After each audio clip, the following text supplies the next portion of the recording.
देवली के भांची गांव में ट्रैक्टर से कुचलकर राजस्थान पुलिस के एक हेड कांस्टेबल की मौत हो गई थी। आज पूर्व डिप्टी सीएम सचिन पायलट ने वहां पहुंचकर मृतक को श्रद्धांजलि अर्पित की और साथ ही उनके परिवारजनों से मिलकर उन्हें भरपूर मदद करने का आश्वासन भी दिया। इसके बाद सचिन पायलट ने मीडिया से बातचीत की। उन्होंने राजस्थान सरकार सीएम भजन लाल पर जमकर निशाना भी साधा और कानून व्यवस्था को लेकर सवाल खड़ा किए। सरकार में तय नहीं हो पा रहा कि कौन क्या जिम्मेदारी संभालेगा। आपस में इतना खिंचाव है, इतने सारे सत्ता के केंद्र बन चुके हैं, मंत्री इस्तीफा दे रहे हैं, वो स्वीकारा जा रहा है, अस्वीकार किया जा रहा है, किसी को मालूम नहीं है।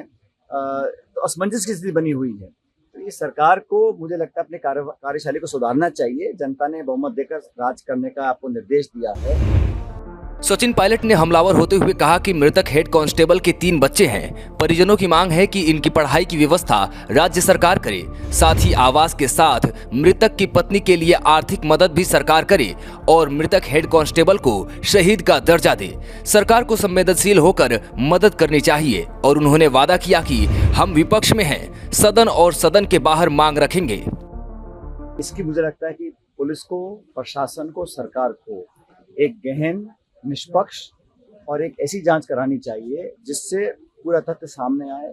मैंने परिजनों से मुलाकात करी है और हम चाहेंगे कि सरकार इनके पूरे परिवार को जो मापदंड हैं उसके अनुसार पूरी मदद, सहायता, सहयोग करें। 3 छोटे बच्चे हैं, उनकी पढ़ाई, उनकी जो विधवा है उनके लिए धनराशि का संसाधन पर्याप्त मात्रा में पहुंच सकें और हर संभव सहयोग हम लोग भी करेंगे। लेकिन मुझे लगता है कि इस प्रकार का अगर हादसा हुआ है तो अलग प्रक्रम है, लेकिन अगर कहीं और कुछ अंदेशा जो परिवार को है उसका भी खुलासा होना चाहिए, लेकिन जांच के बाद होना चाहिए। तुरंत प्रभाव से अब तक एक व्यक्ति को डिटेन किया है, लेकिन कार्रवाई और जल्दी हो ताकि गलती की सजा तुरंत मिले। और कोई व्यक्ति भी हो, मैं मानता हूँ चाहे ये जिला हो या प्रदेश हो, देश हो, कहीं कोई व्यक्ति गलत काम अगर करता है तो उसको उसके अनुरूप सख्त से सख्त सजा मिलनी चाहिए और लोगों को न्याय मिले। हमारी पूरी संवेदना पूरे परिवार के साथ है और उम्मीद करता हूँ कि इस प्रकार का प्रकरण कभी दोबारा ना हो। तो मैं तो आग्रह करूंगा सरकार से भी कि सारी बातें छोड़कर अगर गैर कानूनी इलीगल गतिविधि कहीं हो रही है उस पर तुरंत कार्रवाई करनी चाहिए।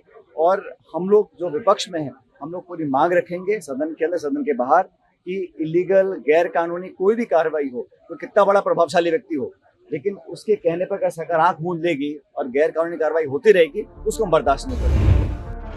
इसके अलावा सचिन पायलट ने शिक्षा मंत्री मदन दिलावर को घेरते हुए कहा कि मदन दिलावर को 24 घंटे विपक्ष के खिलाफ बयान देने की बजाय जनता के काम पर ध्यान देना चाहिए। इतना ही नहीं, राजस्थान सरकार ने अंतरिम बजट को लेकर भी कई सवाल खड़े किए। साथ ही कहा कि बहुत सी बातें हैं जो अभी पूरी नहीं हो पाई हैं। सरकार में तय नहीं हो पा रहा है कि कौन क्या जिम्मेदारी संभालेगा। सुनिए उनका ये पूरा बयान।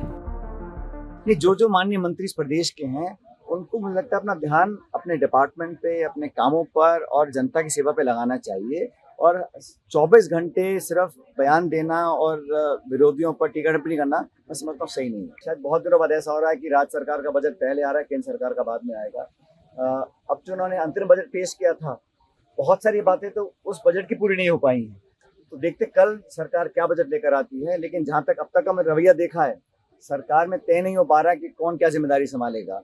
आपस में इतना खिंचाव है, इतने सारे सत्ता के केंद्र बन चुके हैं, मंत्री इस्तीफा दे रहे हैं, वो स्वीकारा जा रहा है, अस्वीकार किया जा रहा है, किसी को मालूम नहीं है। तो असमंजस की स्थिति बनी हुई है। तो ये सरकार को मुझे लगता है अपनी कार्यशैली को सुधारना चाहिए। जनता ने बहुमत देकर राज करने का आपको निर्देश दिया है। अभी सरकार को सिर्फ 6-7 महीने हुए हैं, लेकिन हर क्षेत्र में, आप ग्रामीण क्षेत्र में जाइए, सारे विकास के काम ठप पड़े हैं।